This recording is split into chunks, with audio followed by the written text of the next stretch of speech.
Bismillahirrahmanirrahim. Assalamualaikum warahmatullahi wabarakatuh. Perkenalkan, kami dari kelompok 5 yang beranggotakan 3 orang, yaitu Kasman dengan NIM 1911000039.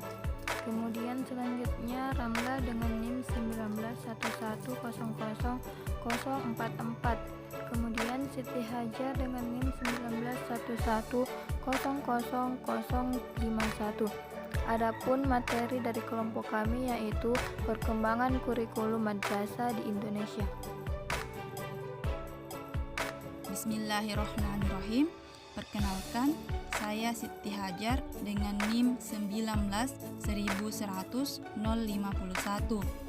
Saya sebagai anggota dari kelompok 5 akan memaparkan subpokok bahasan pertama dari kelompok kami, yaitu tentang sejarah perkembangan madrasah. Sebelum kita membahas lebih lanjut mengenai sejarah perkembangan madrasah, perlu kita ketahui terlebih dahulu apa itu madrasah.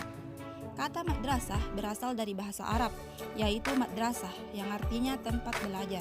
Sebagai tempat belajar, kata madrasah dapat disamakan dengan kata sekolah. Namun, dalam kerangka sistem pendidikan nasional, keduanya berbeda, yang dimana sekolah dikenal sebagai lembaga pendidikan tingkat dasar dan menengah yang kurikulumnya menitik beratkan pada mata pelajaran umum, dan pengelolaannya berada di bawah naungan Departemen Pendidikan Nasional. Sedangkan madrasah dikenal sebagai lembaga pendidikan keagamaan tingkat dasar dan menengah yang lebih menitik beratkan pada mata pelajaran agama, dan pengelolaannya menjadi tanggung jawab Departemen Agama. Dalam sejarah perkembangan madrasah di Indonesia, dikenal 2 jenis madrasah, yaitu madrasah diniyah dan madrasah non-diniyah.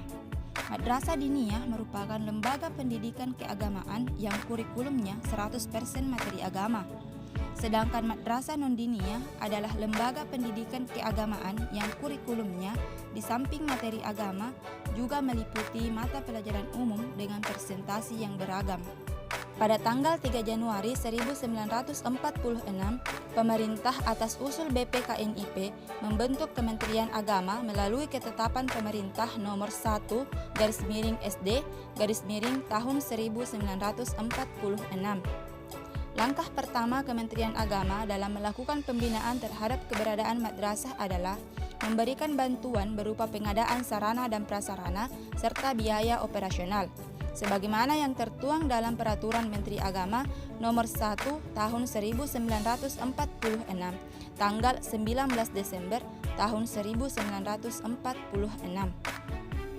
Dalam peraturan tersebut dijelaskan agar madrasah juga mengajarkan pengetahuan umum sekurang-kurangnya sepertiga dari jumlah jam pelajaran yang digelar.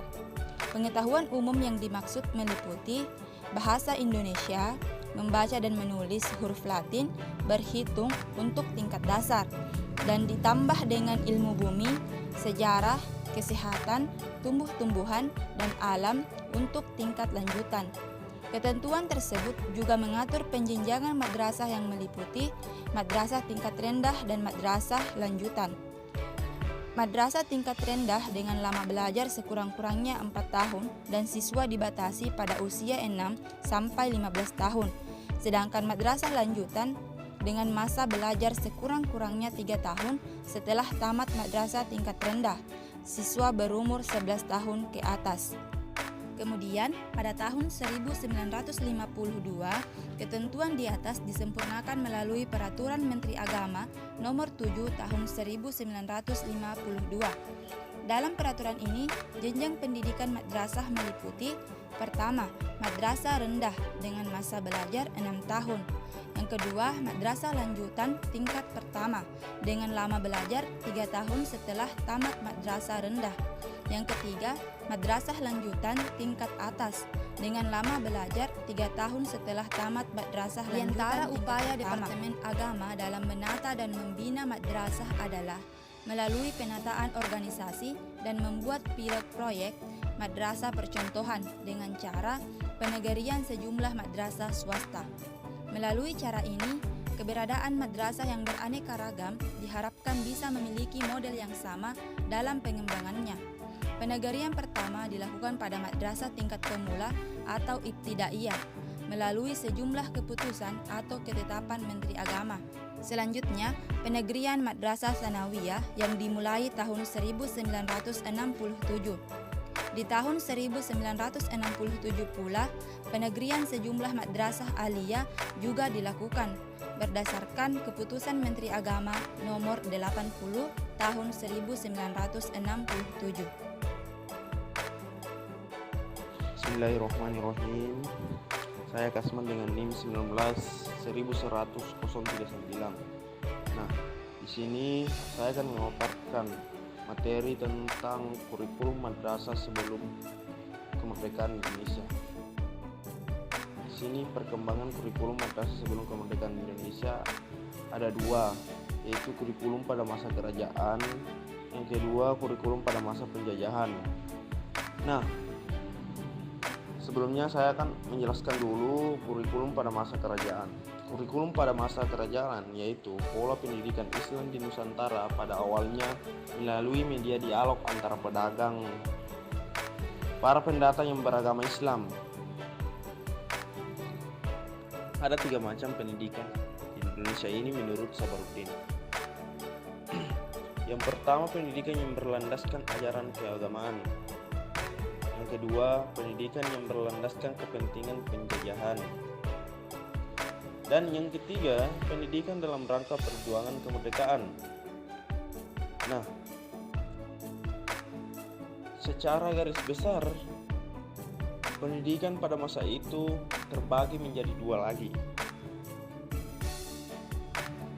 Nah, yang pertama itu disebut dengan tingkatan lanjutan, tingkatan pemula. Yang kedua, tingkatan lanjutan.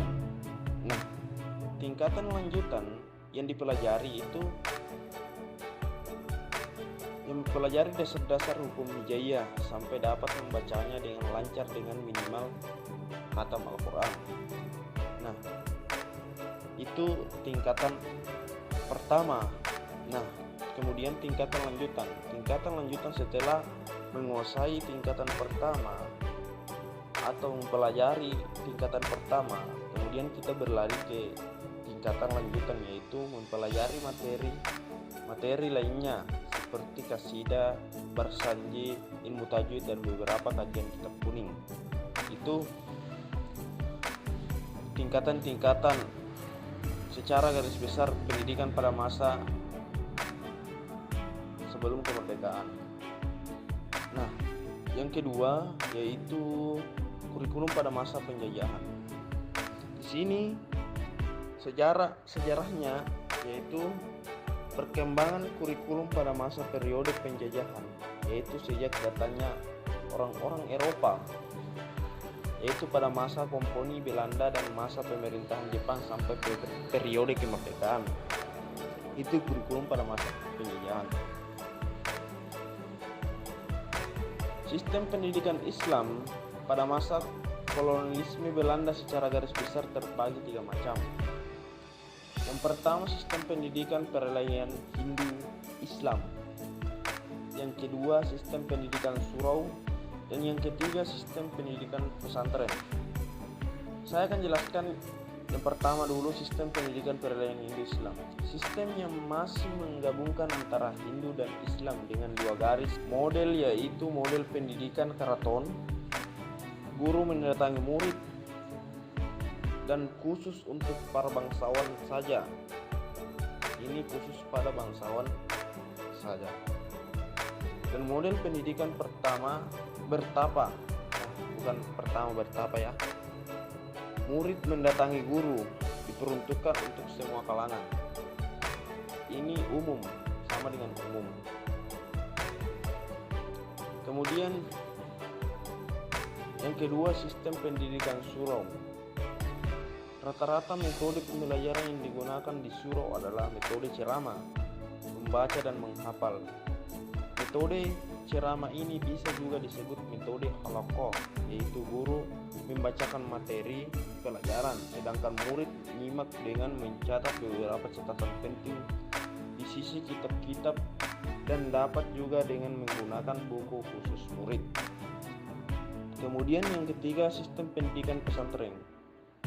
Nah, sebagaimana disebut sebelumnya bahwa pesantren lahir dari kehidupan tasawuf pada pengikut tarekat serta merupakan bentuk proses islamisasi buku sastri dalam tradisi Hindu Buddha.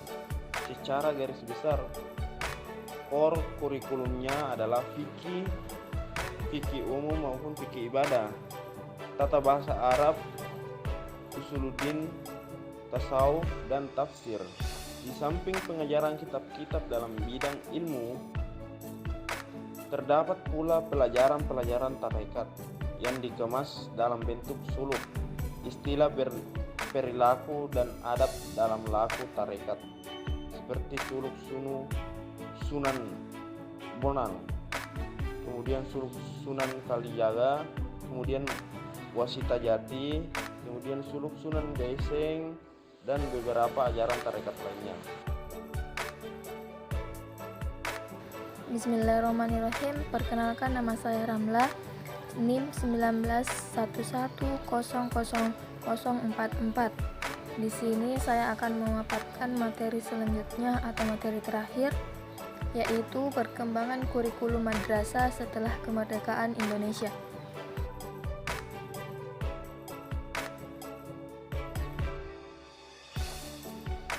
Pada tanggal 26 November 1974 diselenggarakan sidang kabinet yang dihadiri oleh 3 menteri, yaitu Menteri Agama, Menteri Pendidikan dan Kebudayaan, serta Menteri Dalam Negeri, yang menghasilkan surat keputusan bersama SKB 3 Menteri tahun 1975 yang berisi tentang kerjasama dan peningkatan mutu madrasah. Melalui SKB tersebut, pendidikan madrasah diharapkan memiliki kesetaraan dalam sistem pendidikan nasional sehingga lulusan madrasah itu dapat diterima di sekolah-sekolah lanjutan maupun perguruan tinggi umum. Di samping itu, SKB 3 Menteri ini juga berisi tentang batasan jenjang pendidikan madrasah, yaitu Madrasah Ibtidaiyah MI, Madrasah Sanawiyah MTS, dan Madrasah Aliyah MA. Berisi juga persamaan jenjang madrasah dengan sekolah-sekolah umum dalam mutu pendidikan, struktur program, dan kurikulum. Berbagai kurikulum yang dilaksanakan dalam dunia pendidikan telah mengalami banyak perubahan, termasuk kurikulum 1994 dan kurikulum sebelumnya. Adapun kurikulum yang pernah diterapkan dalam dunia pendidikan antara lain: pertama, kurikulum 1994. Kurikulum 1994 dibuat sebagai penyempurnaan kurikulum 1984 serta mengkombinasikan dengan kurikulum 1975 dan dilaksanakan sesuai dengan Undang-Undang Nomor 2 Tahun 1989 tentang Sistem Pendidikan Nasional. Menurut undang-undang tersebut, pendidikan nasional bertujuan untuk mencerdaskan kehidupan bangsa dan mengembangkan manusia Indonesia seutuhnya, yaitu manusia beriman dan bertakwa kepada Tuhan Yang Maha Esa, berbudi luhur, memiliki keterampilan dan pengetahuan, sehat jasmani dan rohani, kepribadian yang mantap dan mandiri, serta rasa tanggung jawab kemasyarakatan dan kebangsaan. Pada kurikulum ini juga diperkenalkannya sistem kurikulum SMU yang dimaksudkan untuk menjadikan pendidikan umum benar-benar sebagai pendidikan persiapan ke perguruan tinggi. Kedua, kurikulum 2004 atau KBK. Kurikulum 2004 ini lebih dikenal dengan kurikulum berbasis kompetensi KBK.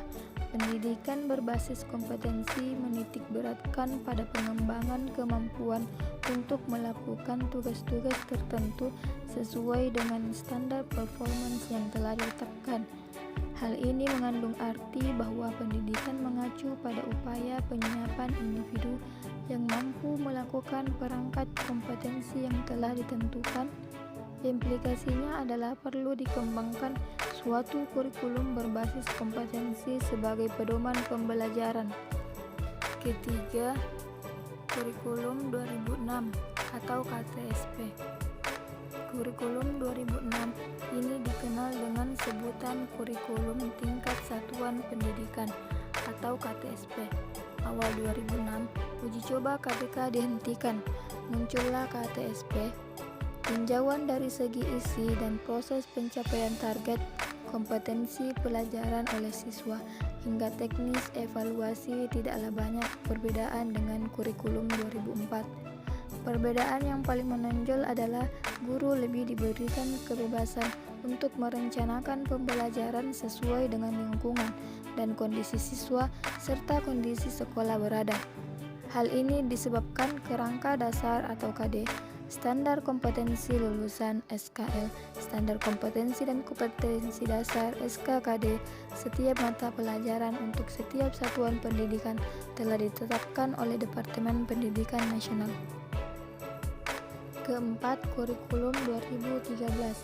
Inti dari Kurikulum 2013 adalah ada pada upaya penyederhanaan dan tematik integratif. Kurikulum 2013 disiapkan untuk mencetak generasi yang siap di dalam menghadapi masa depan. Titik beratnya bertujuan untuk mendorong peserta didik atau siswa mampu lebih baik dalam melakukan observasi, bertanya, bernalar, dan mengkomunikasikan, mempresentasikan apa yang mereka peroleh atau yang mereka ketahui setelah menerima materi pembelajaran. Melalui penerapan kurikulum ini, diharapkan siswa memiliki kompetensi sikap, keterampilan, dan pengetahuan jauh lebih baik. Mereka akan lebih kreatif, inovatif, dan lebih produktif, sehingga nantinya mereka bisa sukses dalam menghadapi berbagai persoalan dan tantangan di zamannya, serta memasuki masa depan yang lebih baik.